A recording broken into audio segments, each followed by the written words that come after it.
Hello friends, welcome to exam Yug. Friends, इस video में हम डिस्कस करने वाले हैं सीपीसीटी से रिलेटेड महत्वपूर्ण प्रश्नों के बारे में।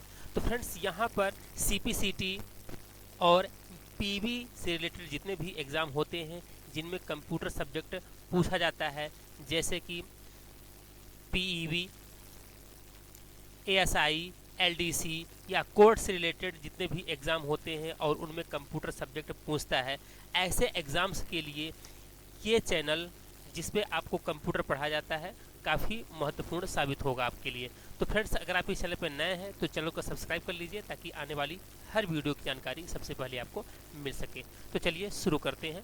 फर्स्ट क्वेश्चन है,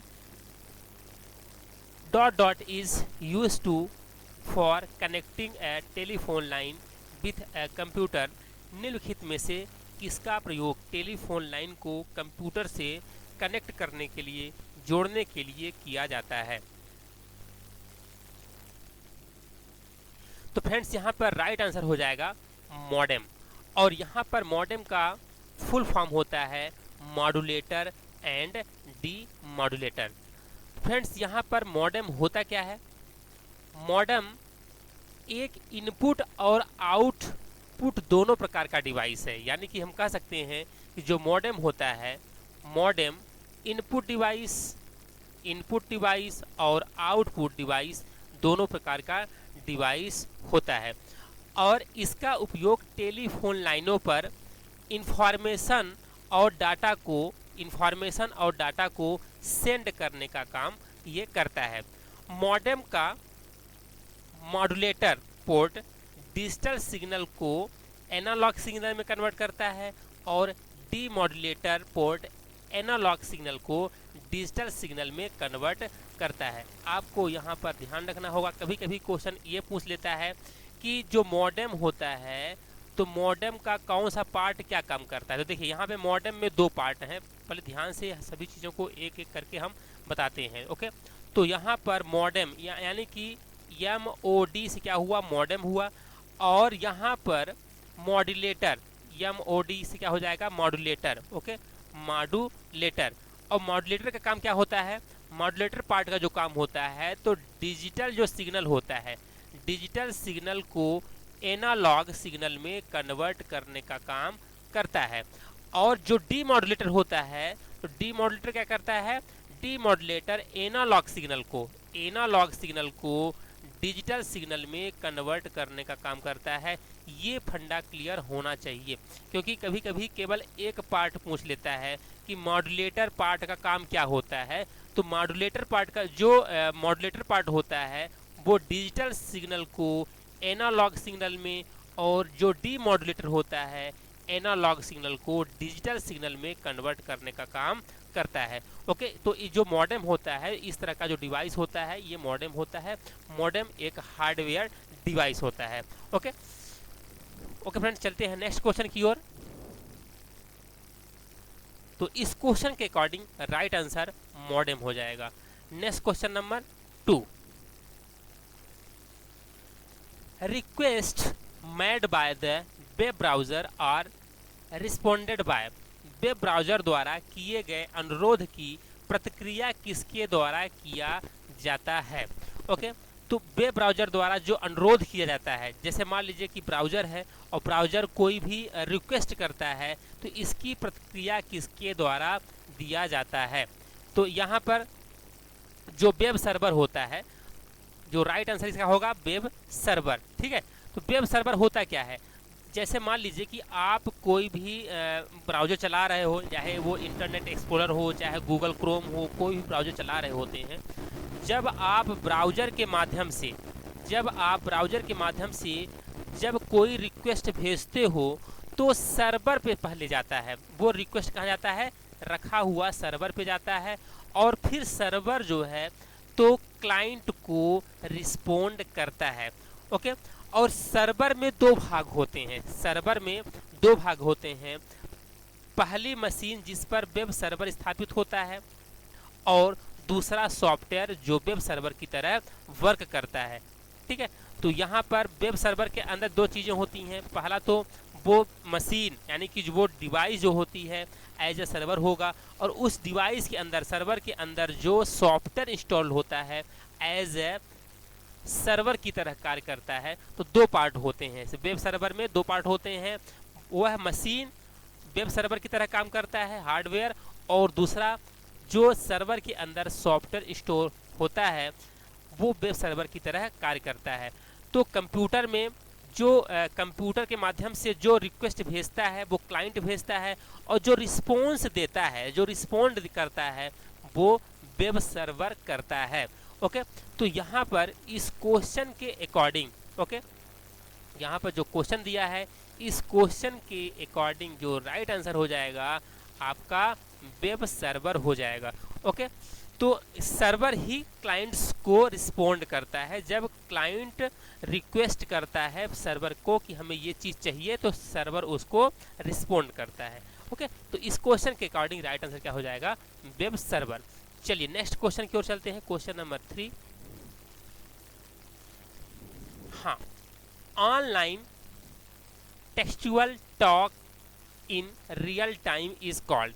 रियल टाइम में ऑनलाइन टेक्स्ट बातें क्या कहलाती हैं?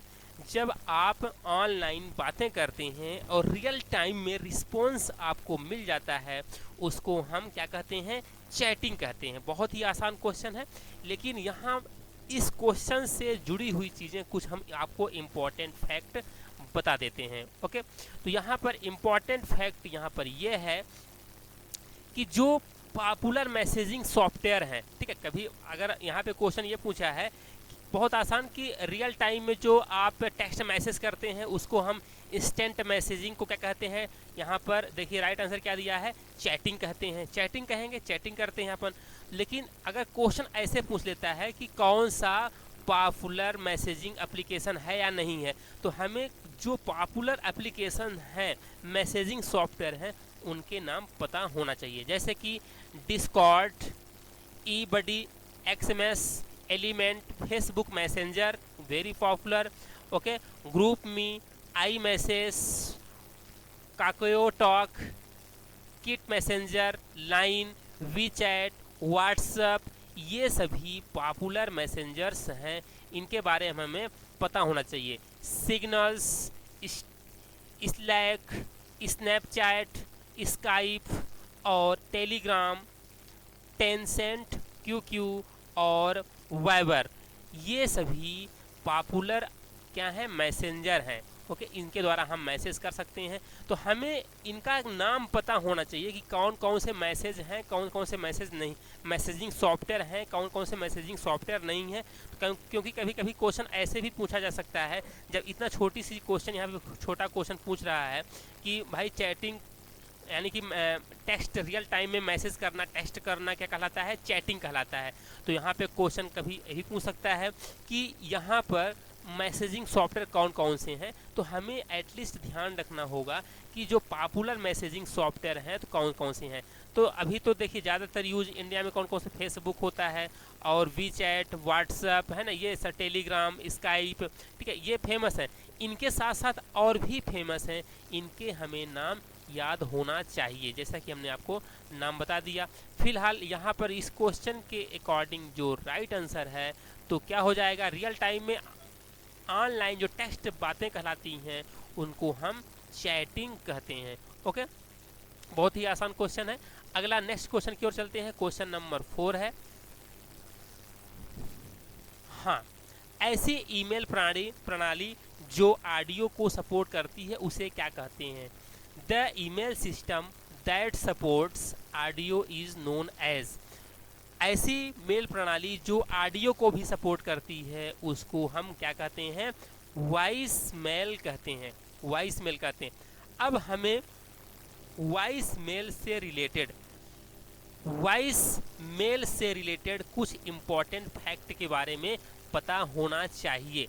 ओके, तो फ्रेंड्स यहाँ पे जितने भी क्वेश्चंस हैं सब CPCT के ओल्ड क्वेश्चन पेपर हैं, हम एज ए प्रैक्टिस आपको बता रहे हैं, प्रैक्टिस सेट के रूप में बता रहे हैं। ओके, तो जो यहाँ पर कुछ पॉपुलर मैसेजिंग सॉफ्टवेयर्स हैं जो ईमेल्स जो पॉपुलर ईमेल्स व्यवस्था की गई है, जो फैसिलिटीज़ हैं उनके बारे में हम जानकारी लेते हैं। तो देखिए यहाँ पर जो पॉपुलर ईमेल एप्लीकेशन है, मेल भेजने के जो एप्लीकेशन है जो पॉपुलर है, तो Airmail, Edison Mail, EM client, Front, Gmail for mobiles, Mail and Calendar, Outlook, Mailbird, MailMate और Polymail, Postbox, Spark, Spike, Thunderbird, Mail by Apple, ये सभी 15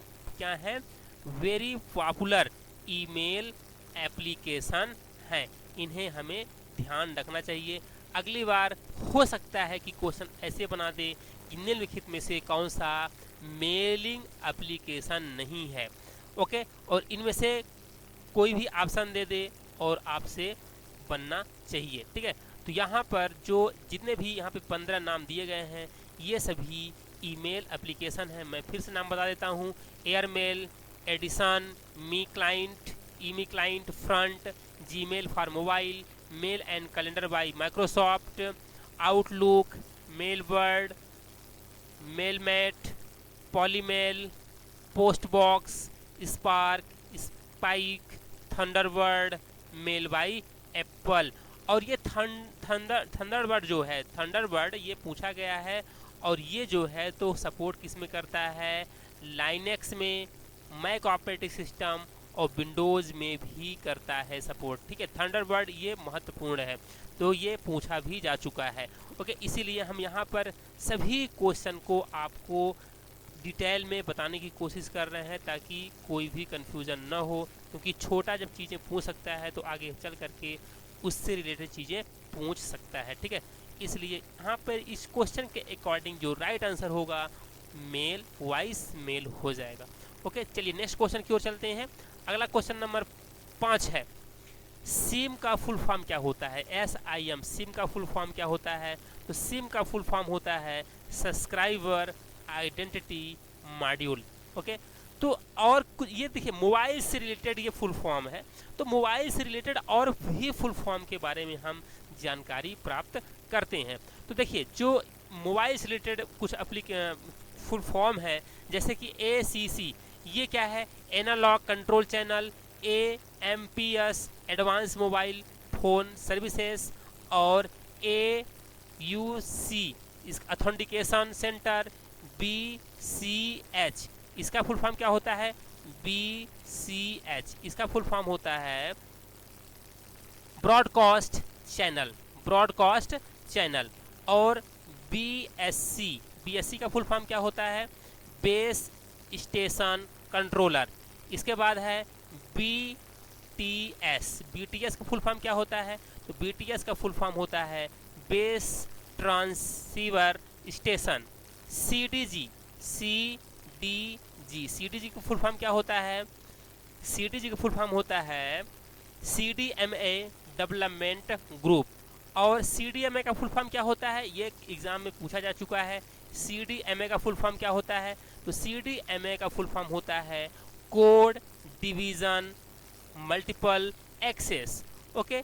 और CDMA 2000 का वही है कोड डिवीज़न मल्टीपल एक्सेस 2000। इसके बाद यहाँ पर अगला दिया है DAMPS,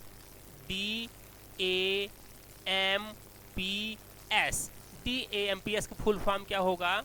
digital advance mobile phone service. इसके बाद ETDMA का फुल फॉर्म क्या होगा? Extended time division multiple access. इसके बाद है FDMA का फुल फॉर्म क्या होगा? तो इसका होगा फ्रीक्वेंसी डिवीज़न मल्टीपल एक्सेस। इसके बाद है FTMD का फॉर्म क्या होता है? Full track music download. इसके बाद GGSN का फुल फॉर्म क्या होता है? Gateway GPRS support node. इसके बाद GMSG, इसका होता है गेटवे मोबाइल स्विचिंग सेंटर। इसके बाद दिया है GMSK। GMSK का फुल फॉर्म क्या होता है? तो होता है गॉसियन मिनिमम शिफ्ट किंग। और अगला दिया है GPRS। GPRS का फुल फॉर्म क्या होता है? तो जर्नल पैकेट रेडियो सर्विस। ये काफ़ी इंपॉर्टेंट है, जर्नल पैकेट रेडियो सर्विस। इसके बाद GPS का फुल फॉर्म क्या होता है? GPS का फुल फॉर्म होता है global positioning system. GPS global positioning system. इसके बाद GSM का वेरी इंपॉर्टेंट, ये भी इंपॉर्टेंट है। GSM का फुल फॉर्म क्या होता है? Global positioning system. GPS का फुल फॉर्म। और GSM का फुल फॉर्म क्या होता है? GSM का फुल फॉर्म होता है global system for mobile communication. GSM का फुल फॉर्म क्या होता है? Global system for mobile communication. इसके बाद दिया है GSN का फुल फॉर्म क्या होता है? तो GPRS support node. GPRS support node. इसके बाद दिया है HLR का फुल फॉर्म क्या होता है? तो HLR का होता है home location register. Home location register. इसके बाद दिया है SMSC का फुल फॉर्म क्या होता है? तो SMSC का फुल फॉर्म होता है short message service centre. Short message service centre. इसके बाद TD, इसके बाद दिया है TDSCDMA। इसका फुल फॉर्म होता है time division synchronous division access multiple access. इसके बाद यहाँ पर दिया है WCDMA, तो wide band code division multiple access. PSTN very important, PSTN का फुल फॉर्म क्या होता है? तो public switched telephone network. Public switched telephone network. PSTN का फुल फॉर्म वेरी इंपॉर्टेंट है, पब्लिक स्विच्ड टेलीफोन नेटवर्क। और SDMA का फुल फॉर्म क्या होता है? Statical division multiple access. इसके बाद दिया है SGSN का फुल फॉर्म क्या होता है? Surviving GPRS support node. इसके बाद अगला दिया है सिम का फुल फॉर्म क्या होता है? सब्सक्राइबर आइडेंटिटी मॉड्यूल, जो कि एग्जाम में पूछा गया है। सिम का फुल फॉर्म क्या होता है? Subscriber identity module. इसके बाद SIS का फुल फॉर्म क्या होता है? SIS का फुल फॉर्म होता है subscriber identity security. Subscriber identity security. इसके बाद नेक्स्ट दिया है SMS का फुल फॉर्म क्या होता है? Short message services. SMS का फुल फॉर्म क्या होता है? Short message services.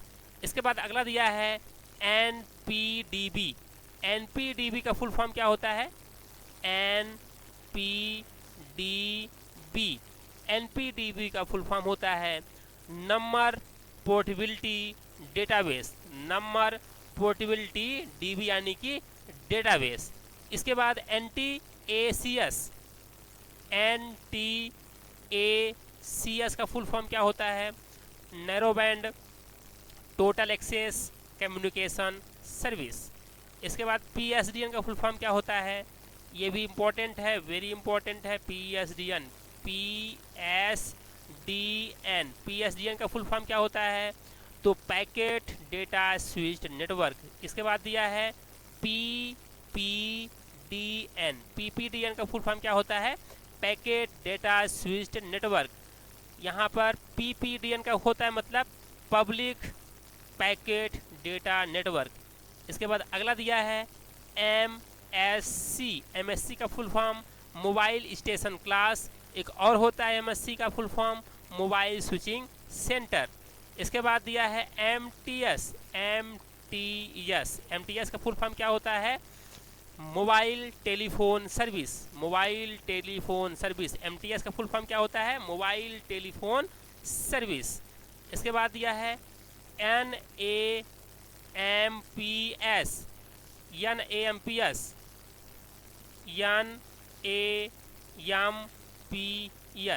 NAMPS का फॉर्म होता है narrow band advanced mobile phone service. इसके बाद दिया है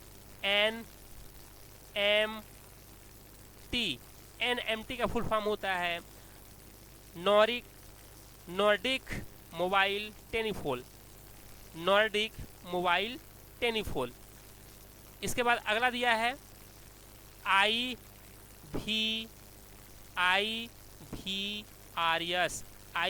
IVRS मतलब इंटरेक्टिव वॉइस रिस्पॉन्स सिस्टम, ये भी इम्पोर्टेंट है।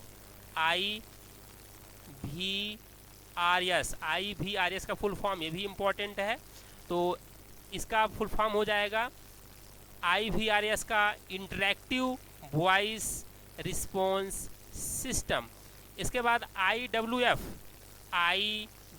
का फुल फॉर्म क्या होता है? इसका फुल फॉर्म होता है inter working function. Inter working function. इसके बाद दिया है MCS का फुल फॉर्म होता है mobile cellular system. Mobile cellular system. और MIN का फुल फॉर्म होता है मोबाइल आइडेंटिफिकेशन नंबर। ओके, तो फ्रेंड्स ये जो है तो हमने आपको बताया सिम का फुल फॉर्म तो पिछले एग्जाम में पूछा ही था, और साथ में मोबाइल से रिलेटेड जितने भी यहाँ पर दिए गए हैं एब्रोविएशन, यहाँ पे संक्षिप्त शब्दावली दिए गए हैं, तो इनके बारे में हमने आपको जानकारी दे दिया। अगला क्वेश्चन देखते हैं अपन। तो इस क्वेश्चन के अकॉर्डिंग जो राइट आंसर होगा तो हो जाएगा सिम का full form subscriber identity module. Okay, next question की ओर चलते हैं। क्वेश्चन नंबर 6 है। हाँ, अपने पीसी पर एक्सेल डॉक्यूमेंट रन करने के लिए आपको पहले किसे इंस्टॉल करना ज़रूरी है? तो to run an Excel document on your PC you have to first install which of the following. तो अगर आपको एक्सेल यूज़ करना है तो आपके सिस्टम में क्या होना चाहिए? माइक्रोसॉफ्ट ऑफिस होना चाहिए, यानी कि ऑफिस वर्जन होना चाहिए। ठीक है, तो इस क्वेश्चन के अकॉर्डिंग राइट आंसर हो जाएगा MS office. Okay, next question की ओर चलते हैं। अगला क्वेश्चन है कि निम्नलिखित में से कौन सा फ्रीवेयर के बारे में सही है? देखिए, जो फ्रीवेयर होता है तो जो फ्रीवेयर होता है तो इसका मतलब होता है यहाँ पे फ्रीवेयर मतलब इसका राइट आंसर इसका हो जाएगा कि it does not permit modification. यह मॉडिफिकेशन के लिए अलाउ नहीं करता। तो यहाँ पे फर्मवेयर होना चाहिए। ओके, तो यहाँ पे जो फ्रीवेयर लिखा है तो यहाँ पे फर्मवेयर होना चाहिए। जो फर्मवेयर होता है तो फर्मवेयर में मॉडिफिकेशन आप नहीं कर सकते हो, चेंजेस आप नहीं कर सकते हो, जैसे कि बायोस की सेटिंग। ओके, नेक्स्ट क्वेश्चन की ओर चलते हैं। For selecting all the content of the page, पूरे पेज के कंटेंट को सेलेक्ट करना है तो इसके लिए क्या शॉर्टकट की होती है? इसके लिए शॉर्टकट की होती है Ctrl+A।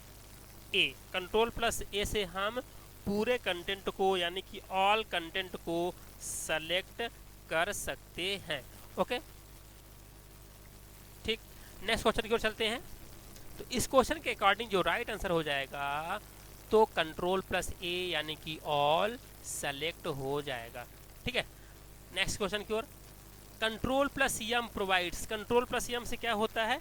तो देखिए, Ctrl+M का ये माइक्रोसॉफ्ट वर्ड का क्वेश्चन है, तो ये होता है पैराग्राफ इंडेंट होता है। तो चलिए हम यहाँ पे पहले MS वर्ड खोल लेते हैं, और MS वर्ड खोलने के बाद हम आपको प्रैक्टिकली करके दिखाते हैं।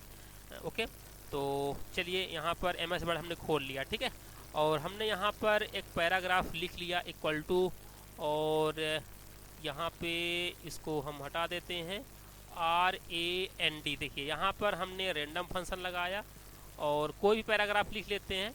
चलिए पैराग्राफ हमने लिख लिया, और पैराग्राफ लिखने के बाद अब देखिए इसका हमें जो इंडेंट है करना क्या है, इसका लेफ्ट राइट इंडेंट करना है। तो यहाँ पर देखिए अभी कर्सर हमारा यहाँ पे है ना, देखिए इसका इंडेंट हम करते हैं, कंट्रोल+M होता है शॉर्टकट की उसका, ठीक है। तो कंट्रोल+M किया हमने, यहाँ पे देखिए कंट्रोल+M करता हूँ तो देखिए कंट्रोल+M से क्या हो रहा है, इंक्रीज इंडेंट। अगर डिक्रीज इंडेंट करना है तो क्या होगा इसके लिए शॉर्टकट की, कंट्रोल+Shift+M। तो डिक्रीज इंडेंट के लिए कंट्रोल+Shift+M और इंक्रीज इंडेंट के लिए कंट्रोल+M होता है, ठीक है।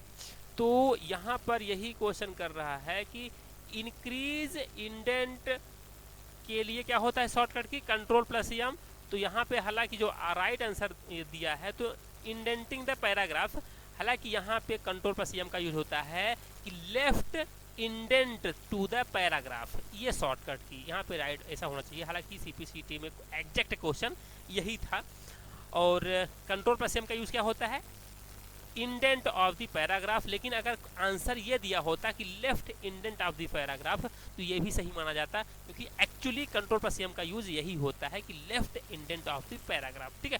अगर यहाँ पर कंट्रोल+Shift+M देता तब आपको यहाँ पे करना पड़ता कि right indent of the paragraph, okay. तो इस क्वेश्चन के अकॉर्डिंग आपने यहाँ पे आंसर देख ही लिया। चलिए नेक्स्ट क्वेश्चन की ओर चलते हैं। अगला क्वेश्चन ये है कि इंटरनेट एक्सप्लोरर ब्राउजर होता है। अगर आप इंटरनेट एक्सप्लोरर यूज कर रहे हैं, ठीक है, अगर आप किसी भी टेक्स्ट को सेलेक्ट करना चाहते हैं, जैसे मान लीजिए हमारा ये क्या है, इंटरनेट एक्सप्लोरर ओपन है, ठीक है, ओके। तो ये है इंटरनेट एक्सप्लोरर, यहाँ पे कोई टेक्स्ट तो आ जाए, टेक्स्ट नहीं आ रहा अभी, 1 मिनट हम टेक्स्ट ला देते हैं। हाँ ये देखिए, मान लीजिए कि हमारा ये क्या है, इंटरनेट एक्सप्लोरर है, ठीक है। अब जैसे माउस से अगर हम इसको ड्रैग कर रहे हैं ना, ये देखिए माउस से ड्रैग हो रहा है, लेकिन अगर हमारा माउस से ड्रैग नहीं करना है, हमें कीबोर्ड से ही सेलेक्ट करना है टेक्स्ट को। तो कीबोर्ड से कैसे करेंगे भाई, तो हम उसके लिए कैरेट ऑन करना पड़ता है, और इसके लिए जो शॉर्टकट की होता है तो F7 होता है, और F7 आप प्रेस कर देंगे तो आपका कैरेट ऑन हो जाएगा, और फिर जो टेक्स्ट है तो सेलेक्ट होने लगता है, ओके। ये देखिए हाँ, यहाँ पे हमने F7 प्रेस किया, do you want to turn caret browsing on, yes कर देंगे। तो अब ये क्या होगा कि जो सिलेक्शन होता है तो कीबोर्ड से हम कर सकते हैं, ओके, कीबोर्ड से सेलेक्ट कर सकते हैं, माउस से नहीं, ओके। तो यहाँ पर यही क्वेश्चन कर रहा है कि अगर आप इंटरनेट एक्सप्लोरर का यूज़ कर रहे हैं और कीबोर्ड से आप किसी भी टेक्स्ट को, लिखे हुए शब्द को सेलेक्ट करना चाहते हैं, चयन करना चाहते हैं, तो इसके लिए आप शॉर्टकट की कौन सी यूज़ करेंगे, तो इसके लिए शॉर्टकट की हम यूज़ करेंगे F7, ठीक है। अच्छा ये F7 जो शॉर्टकट की होती है तो ये क्या होता है, ये MS वर्ड में क्या काम करता है, स्पेलिंग एंड ग्रामर चेक करने का काम करता है, और जो यहाँ पर F1 है तो ये हेल्प के लिए काम करता है, और जो F3 है शिफ्ट के साथ तो लोअर से कैपिटल लेटर, कैपिटल से लोअर लेटर में कन्वर्ट करने का काम करता है, और जो F8 है तो F8 का यूज होता है अगर किसी पैराग्राफ में आप 2 बार सेलेक्ट करोगे तो एक शब्द होगा, 3 बार करोगे तो एक सेंटेंस होगा, 3 बार F8 को आप प्रेस करोगे तो एक सेंटेंस होगा, तो जो कि अगर आप 4 बार प्रेस करते हो तो एक पैराग्राफ होगा। ये आपको हमने प्रीवियस लेक्चर में भी बता दिया था, ठीक है। फिलहाल यहाँ पे ये बोल रहा है कि अगर आपको टेक्स्ट को सेलेक्ट करना है इंटरनेट एक्सप्लोरर में कीबोर्ड से तो क्या यूज़ करोगे, तो उसके लिए हम शॉर्टकट यूज़ करेंगे F7, ओके फ्रेंड्स। तो आज के प्रैक्टिस सेट में इतना ही, और नेक्स्ट प्रैक्टिस सेट लेकर के आते हैं जल्द, okay. Thank you for watching, bye bye.